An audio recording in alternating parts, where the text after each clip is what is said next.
Have you ever found yourself in need of a certain size of airframe tube only to find the commercially available options were either too large or too small? My name is James Duffy, and for the next 45 minutes or so, I'm going to show you how I solved this little problem. You'll be able to use this technique to make tubes that are exactly the right size for your competition and sport models, as well as to create perfectly sized components for scale models. Let's take a look at a couple of fiberglass airframe tubes. This is an ultra lightweight airframe built for FAI competition, and it has an outside diameter of 40 millimeters. It is very, very light, and it's perfect for its task. It is also very, very fragile. At the other extreme is this 2.6-inch airframe tube, which I have on hand for a planned Honest John scale project. It's very strong, but frankly not what I would call light. In fact, this puppy weighs a full 165 grams, or almost 6 ounces. So we've got tubes at these two extremes. What if we need something that theoretically resides in the vast gulf between the two? Here's an example. This is a fiberglass tube laid up on a 30 millimeter mandrel, and it consists of 3 layers of half-ounce fiberglass cloth and a single layer of Japanese tissue.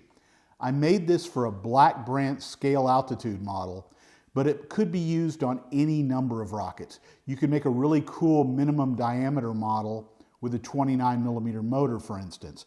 It's remarkably strong, yet it only weighs 1 ounce, or about 28 grams. So here's our plan. We're going to make a few more glass tubes like this in a variety of sizes. Let's start by going over the stuff we're going to need.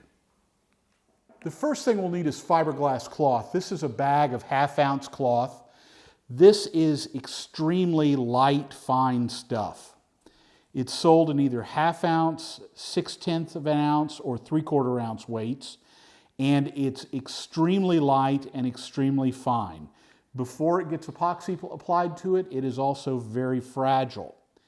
You can get this from SIG Manufacturing, ACP Composites, and I've also been able to source it off of Amazon. We'll also need some Japanese tissue. This is the stuff that's used by stick and tissue modelers to make very light model aircraft. And we're going to use pieces of it to line the inside of the structure we create. This is available from SIG Manufacturing as well. We're also going to need some epoxy. I use West Systems 105 epoxy resin. It is a industrial grade product, and I use the 206 slow hardener.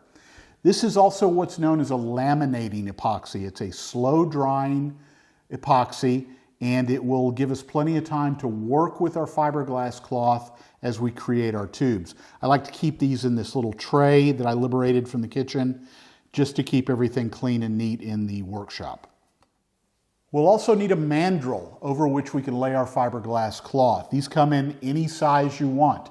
They can be stock sizes of aluminum tubing like this, or they can be custom machined. I'll show you a custom machined one in a moment. This particular mandrel is thick wall aluminum tubing that is 24 millimeters in diameter. If you wanted to make a all fiberglass Estes Alpha, this is the mandrel you would start that project with. That rack of K&S brass tubing at your local hobby shop is also another great source for mandrels. This is a 1/2-inch brass tube that I've used to make airframe tubes for WAC corporal sustainer stages for many years. This is a 25 millimeter aluminum tube that I sourced from a place called Metric Metals, and it's great for making scale altitude airframes. Here's the 30 millimeter version of that very same tube. Again, it was sourced from Metric Metals. Here's an 18 millimeter tube that I used to make the sustainer airframe for a larger bumper whack model. Finally, you can have mandrels custom machined as well. This is a 31.8 millimeter mandrel that I had custom machined for my 1/12 scale Little Joe model.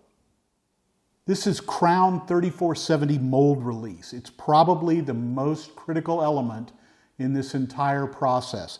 It is a sprayable wax, and we are going to cover each of our mandrels with several generous coats of this before we apply the epoxy and fiberglass.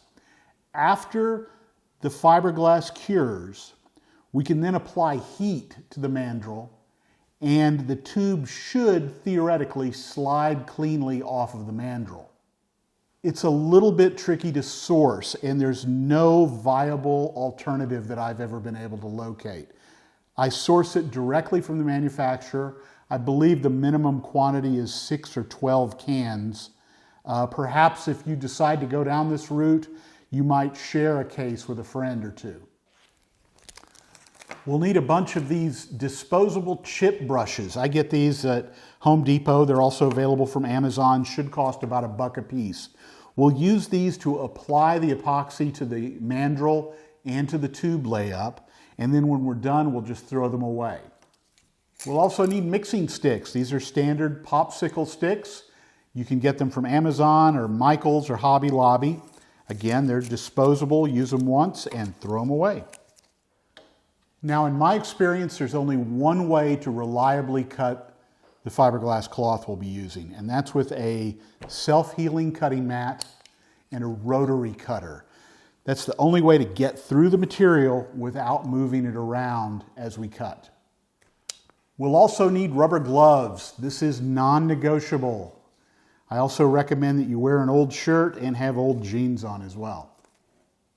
Finally, I've found it makes an immense amount of sense to have a work holder handy. This is a plywood and scrap wood holder that I've developed over the years, into which I can set a mandrel as I apply the cloth onto it. You'll see this used a lot during this whole process.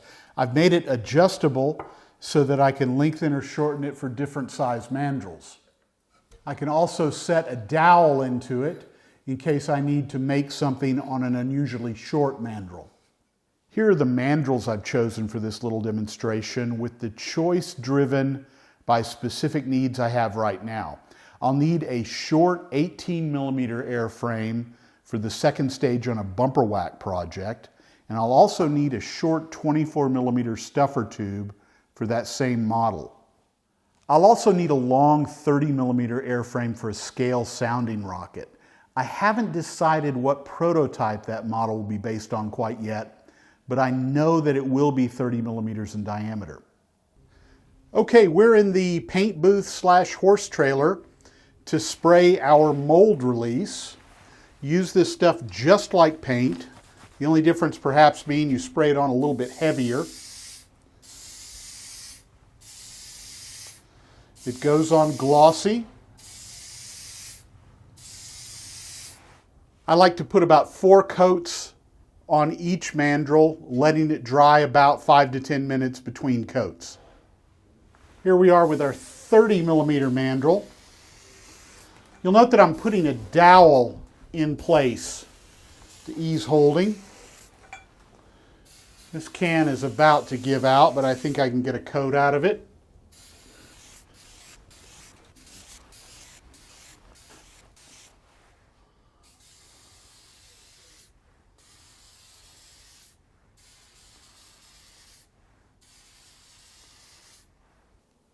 You might find this interesting. It's a simple wooden rack with dowels in it that I use to keep the mandrels upright between coats of mold release. I've got it clamped to the desk where I'm actually working on this video project right now. Now that our mandrels have been slimed up with mold release, let's talk about the structure of our tubes. The tubes are made up of a single layer of tissue followed by 2 wraps of the glass cloth. I like a balance between strength and lightweight, so I usually use 2 wraps of glass. People often ask if the tissue is necessary, and from my perspective it is, absolutely. It's far less porous than the fiberglass and provides a pretty solid gas vapor barrier. That means it comes in handy if the tube needs to withstand an ejection charge. Just as important, it makes it a great deal easier to get the tube off of the mandrel easily without damage. Now, I'm not an engineer, but I think that what happens is that the variety of materials makes the structure stronger. We'll need to cut a piece of tissue a bit longer than our anticipated tube size. For our 18 millimeter tube, that'll be about 9 inches or 225 millimeters. For our 24 millimeter tube, that's about 10 inches or 250 millimeters. And for the 30 millimeter tube, that's a lot longer, that's 23.5 inches or about 600 millimeters. Now, I've already got the piece of tissue for that 30 millimeter tube cut. We'll just need to cut the tissue for the smaller diameter tubes. The tissue needs to wrap around our mandrel with a tiny bit of a fudge factor. That's the tube diameter times pi plus a fudge factor. For our 18 millimeter tube, here's the math. 18 millimeters times pi plus, let's add 4 millimeters equals about 61 millimeters. We'll need a piece of tissue that is 61 by 225 millimeters. The 2 wraps of glass for that tube will be about 117 by 225. For our 24 millimeter tube,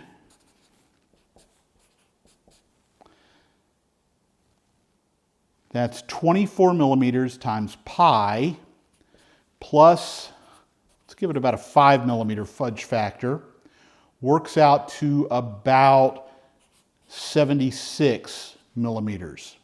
Here we'll need a piece of tissue that's 76 times 250 millimeters and a piece of glass that's about 155 times 250. Here's the tissue for our 18 millimeter tube. This needs to be 61 millimeters. I'll put a little tick mark here on the tissue in a couple different places by 225 millimeters.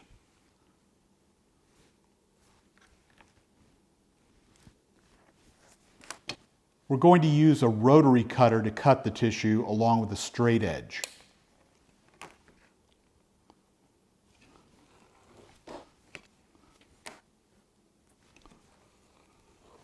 And there's the tissue for our 18 millimeter tube. For our 24 millimeter tube, I've got a tissue that's already the right width. I just need to cut it to the correct length of 250 millimeters.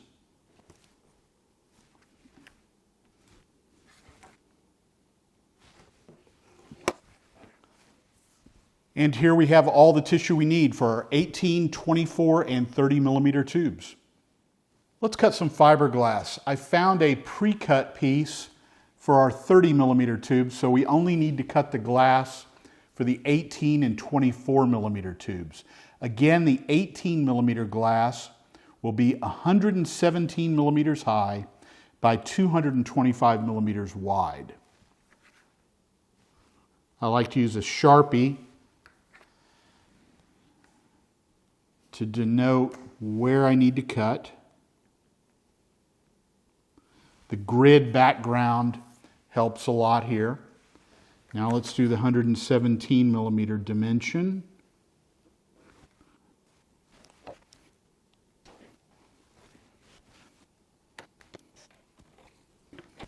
And there's the cloth for our 18 millimeter tube. Next, our 24 millimeter fabric will be 155 millimeters high by 250 millimeters.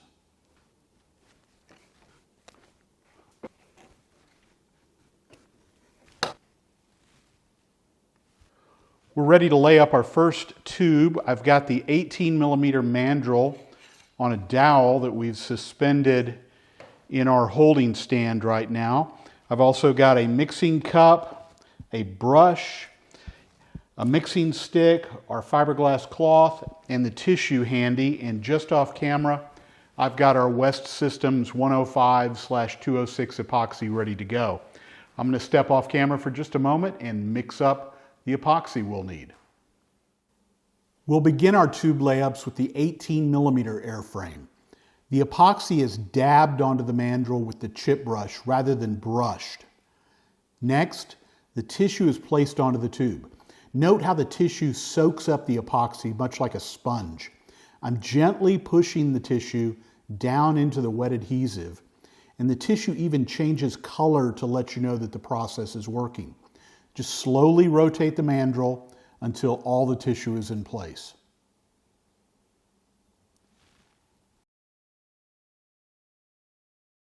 Next, bring the fiberglass cloth into position over the mandrel.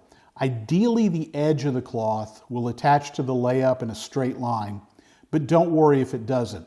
Any irregularities of that line will be self-correcting due to the flexibility of the light cloth. Just like the tissue, gently push the fabric into the adhesive. The color of the cloth will change a little bit as it saturates. Keep an eye out for any wrinkles or air bubbles that might pop up and gently work them out.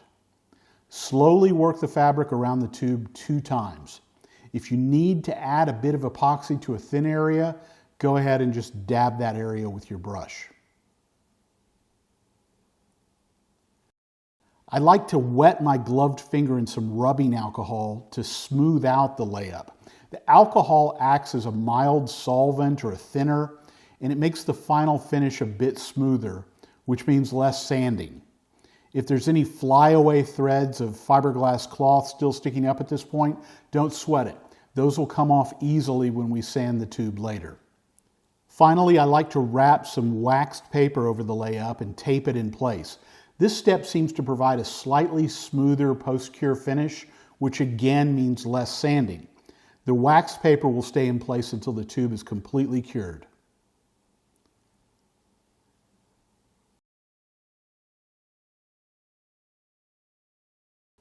Next, let's move on to our 24 millimeter tube. The process is exactly the same, but you'll notice that the amount of epoxy needed goes up exponentially as tube diameter increases. Again, we're dabbing the epoxy adhesive on rather than brushing it into place.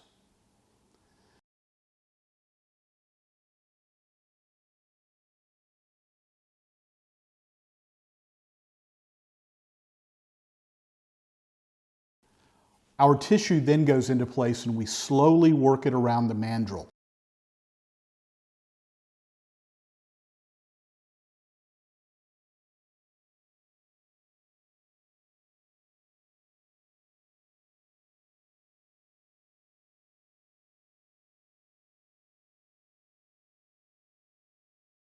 I like to work from the center of the mandrel out to the ends. That seems to produce fewer air bubbles and distortions of the fiberglass cloth.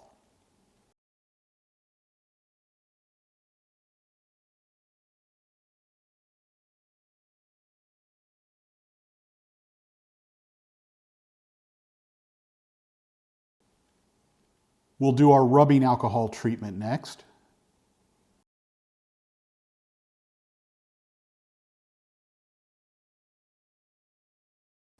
And finally, our waxed paper goes into place.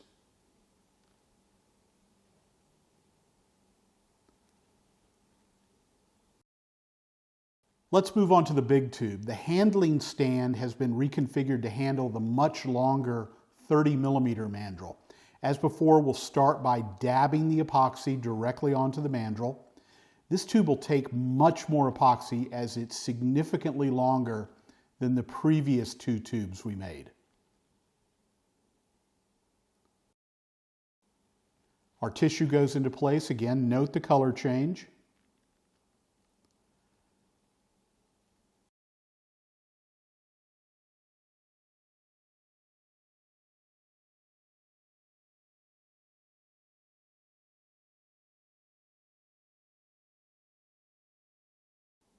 Now our cloth is in position. Again, I'm working from the center of the tube out to the ends.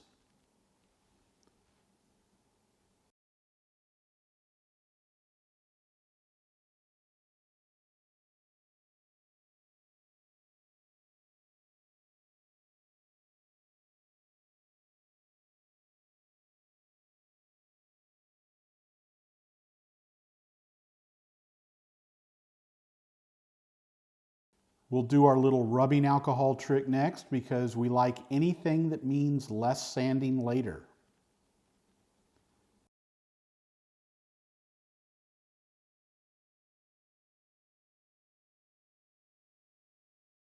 And the waxed paper goes into place.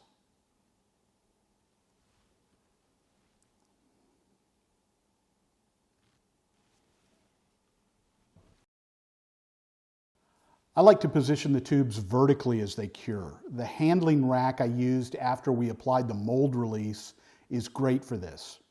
Now this is a really thin layup, so we're going to let the tubes cure for a good 4 to 5 days before we move on. We've allowed the tubes to cure for several days and we've removed the wax paper. They look pretty good, especially the 18 and 24 millimeter tubes. There are some spots where it's clear that I didn't put quite enough epoxy on the 30 millimeter tube, but perhaps we can salvage that with a little bit of primer, additional primer during the finishing process. The first thing I'm going to do is set the 30 and 24 millimeter tubes to the side and show you how we sand these. Before we remove them from the mandrel, I like to polish them real quickly with 240 and then 400 grit sandpaper. The idea is just to remove any loose fiberglass threads that might be on here.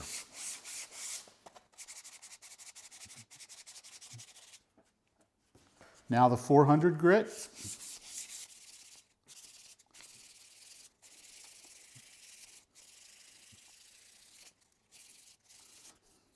This 18 millimeter tube is going to look fantastic when we're done.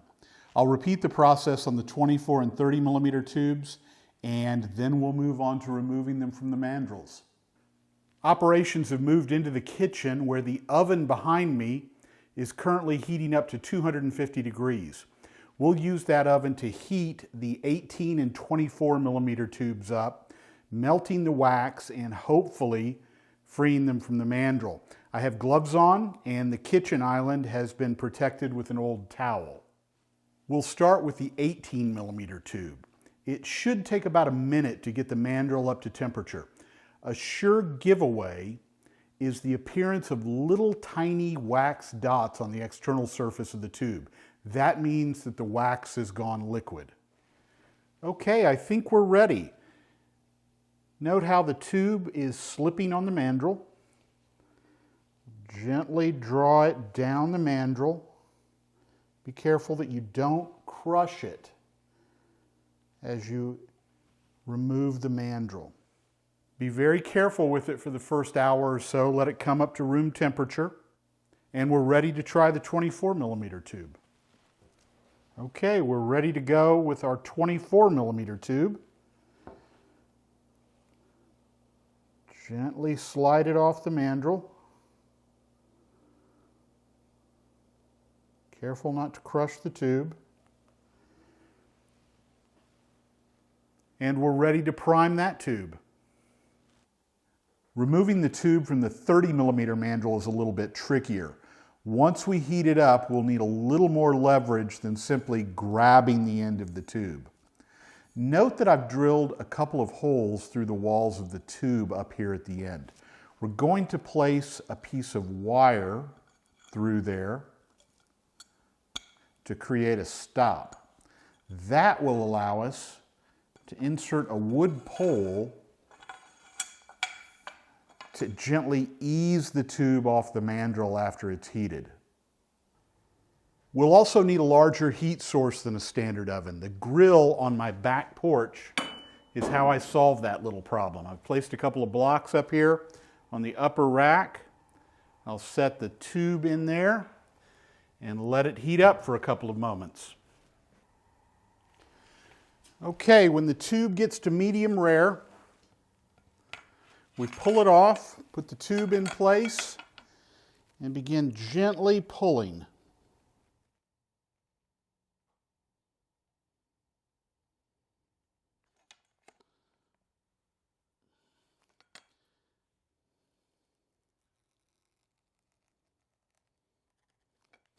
Careful, you don't want to crush the tube.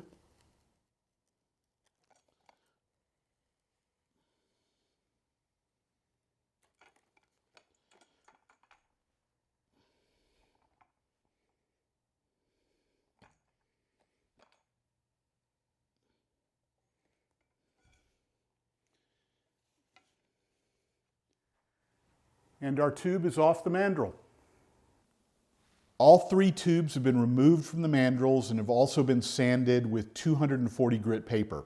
From this point forward, we're going to treat them much like we would standard paper tubes. The only difference is that we're priming and sanding to fill the cloth weave rather than a paper spiral. Speaking of primer, we'll be using Rust-Oleum Automotive Primer, which is the same stuff I use on paper tubes. We're back out in our horse trailer / paint booth, ready to apply the first layer of primer.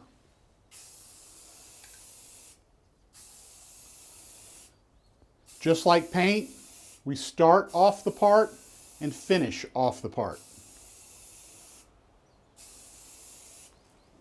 We'll let that dry for about 4 to 5 hours, sand it off, and then do another layer. Here's our big 30mm tube.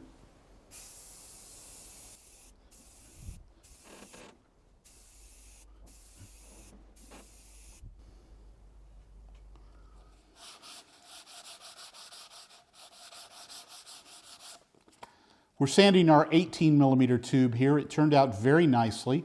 We're starting with 240 grit sandpaper. We'll move to 400 and then 600 grit sandpaper. Now each tube will require a different number of cycles. I've had fiberglass tubes that I've been able to get complete in 2 or 3 cycles of primer and sanding, and I've had tubes that took 7 or 8.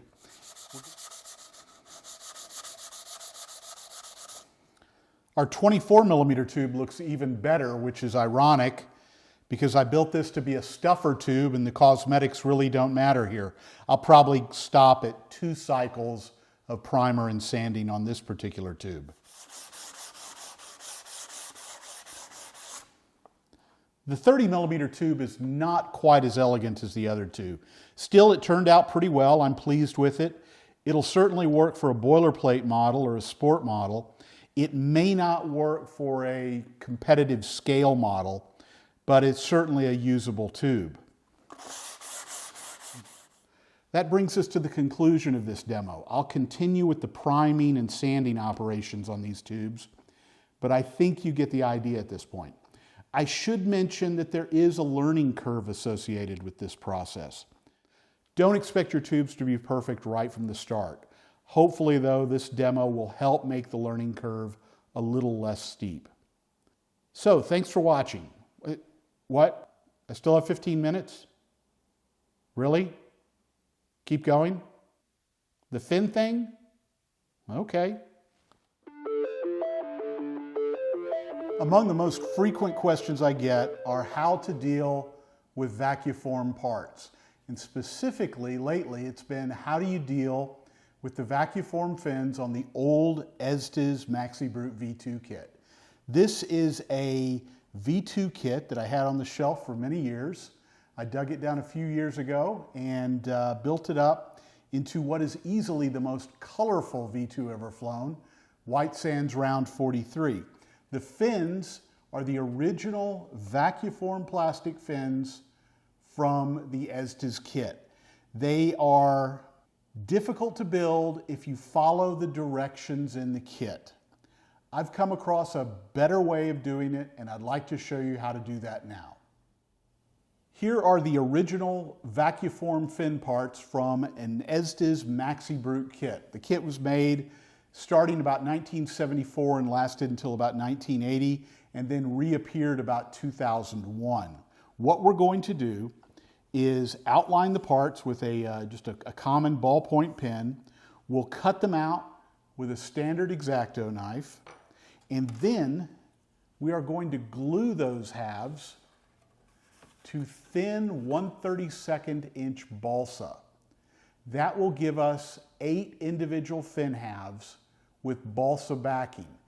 Those balsa-backed plastic fin parts can then be glued together very easily to make the finished parts. The first thing we need to do is mark around the circumference of the part. I'm using a Sharpie here. I'm going around the little simulated vane section of the part. That's not going to survive this journey. We can do better than that. When we get up to this little point, rather than going around the rounded tip, we're going to go straight because we want a sharp point at the top of the fin. You can also use the standard ballpoint pen.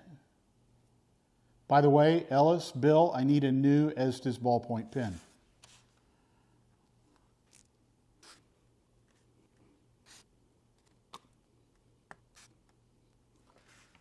Okay, we've got the fins marked and ready to cut. You'll need to repeat this 4 times for the other 3 fins in the set. The next thing we're going to do is get a fresh blade. And when I say fresh, I'm not kidding. Get a brand new blade for each fin set in this whole project. The first thing I like to do is separate the 2 halves of the fin set. Note that I'm not trying to go all the way through the plastic. All I want to do is score it. What you do then is flex along the line that we scored.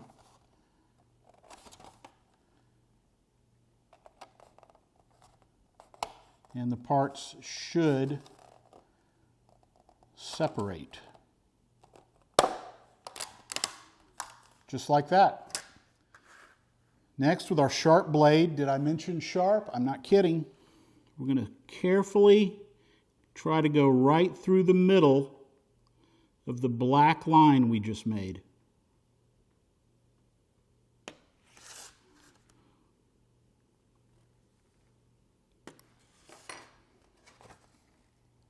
Again, flex the plastic.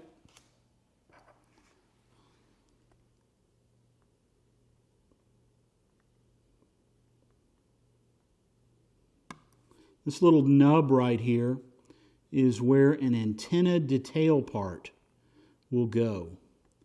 There were antennas that trailed from the trailing edges of the fins on the V2. Some had 2, some had 3, some had 4. Some bonus scale background for you.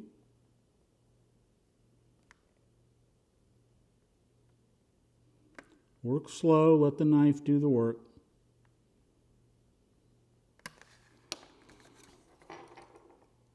Flex the plastic.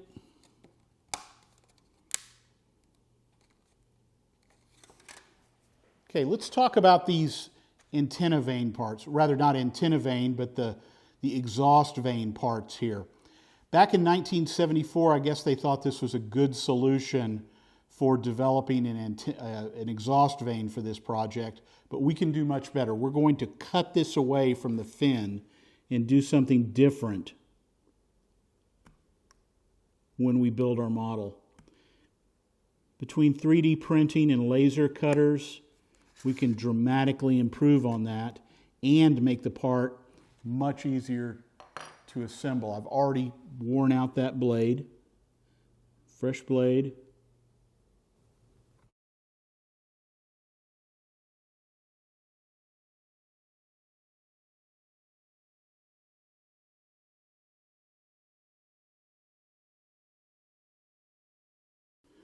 Now I'm working very quickly here, and I freely admit that I've done a few of these before. So I encourage you to take your time And don't over obsess about it. If you follow the directions, you'll end up with great parts. One more strip to do.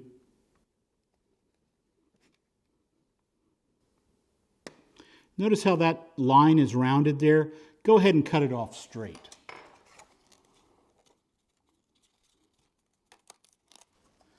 Okay, our first fin half is cut out. Let's do the other one from this set.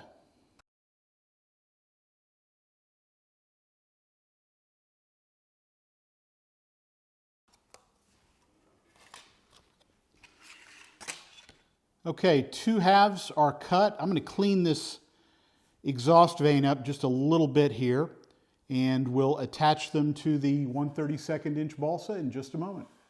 This is some 240 grit sandpaper that I've pasted to the back of a building board. We're going to take each of the fin halves and just gently rub them back and forth over this a few times,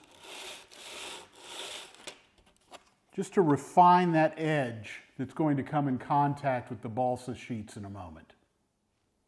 All 8 of our fin halves are cut, and I've laid them out on a pair of 3-inch by 36-inch 1/32 inch thick balsa. This is just to show you that it is possible to get all 8 fin halves onto 2 sheets of this material. Let's attach our first plastic part to the balsa backing. The process is going to be very simple. We're going to use medium CA glue and run a bead of that material all the way around the outside edge of the interior of the plastic part. We'll then position it onto the 1/32 inch thick balsa and then gently hit that with some accelerator.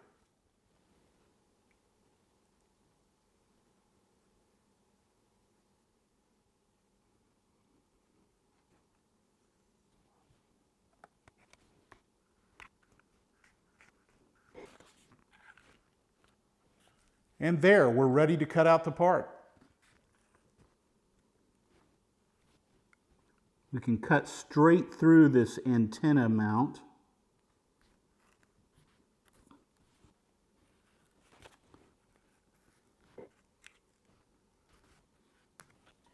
And our first fin half is free. We now have all 8 fin halves glued up, and now we're going to give them a light sanding. Let me set most of them to the side. We're just going to use some simple sanding blocks to refine the edges.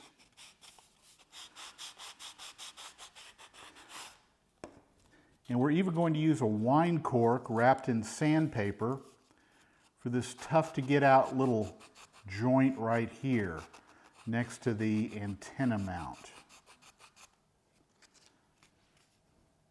This isn't going to be our finished final sanding. All we're trying to do is level the edges of the plastic and the balsa at this point. Now, something I should say about CA glue and sanding a CA joint. Once you commit to a CA joint, it's important to sand it within 4 to 6 hours. CA adhesives, superglue adhesives, have kind of a 2-stage cure process. The first is the initial cure, which takes place in the seconds after the glue joint is completed. And the second is kind of what I call a rock hard joint. After about 4 to 6 hours, they just don't respond to sandpaper anymore. So do this pretty quickly.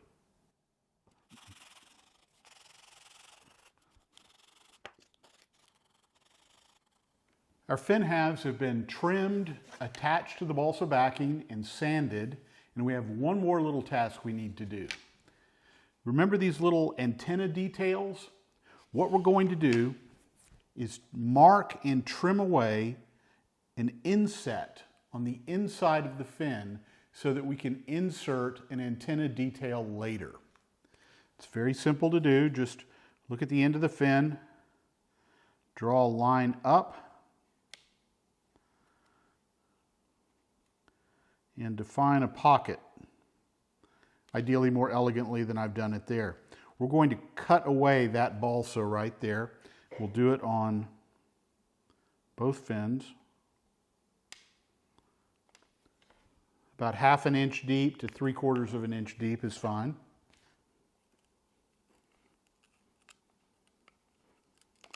You'll be glad you did this at some point later in your build. Let's go ahead and glue the fin halves together. We're going to use Titebond 2, good old carpenter's wood glue. We'll spread that glue out with a plastic room key card, and then we'll use these small clamps around the periphery of the fin to clamp everything together. Let's get started.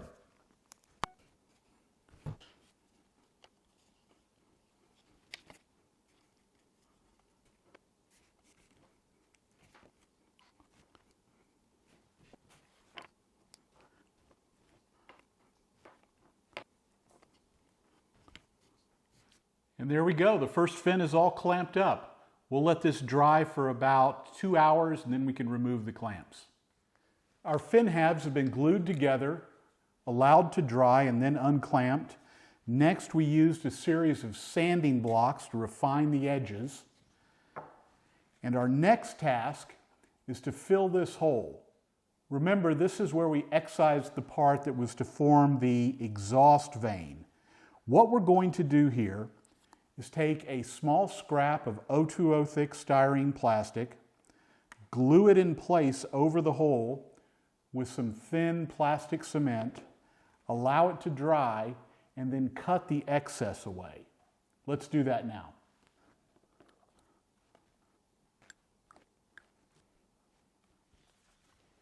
We'll repeat that process for the other 3 fins and allow these to dry for about 2 hours before we trim them. Okay, we've allowed our exhaust vane patches to dry for a couple of hours. Now it's time to trim that down, sand it, and finish the part. It's very easy to do. Just trim around the joint with an X-Acto.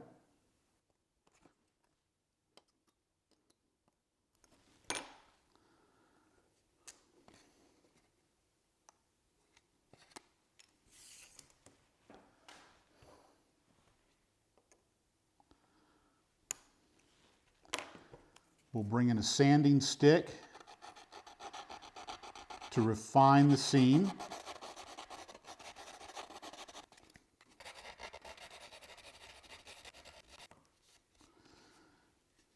Now there will likely be a couple holes on either side. Little tiny holes, those are easy to fix. We'll just bring in some CA glue. Dribble a couple drops of CA into the holes. Hit that with some accelerator.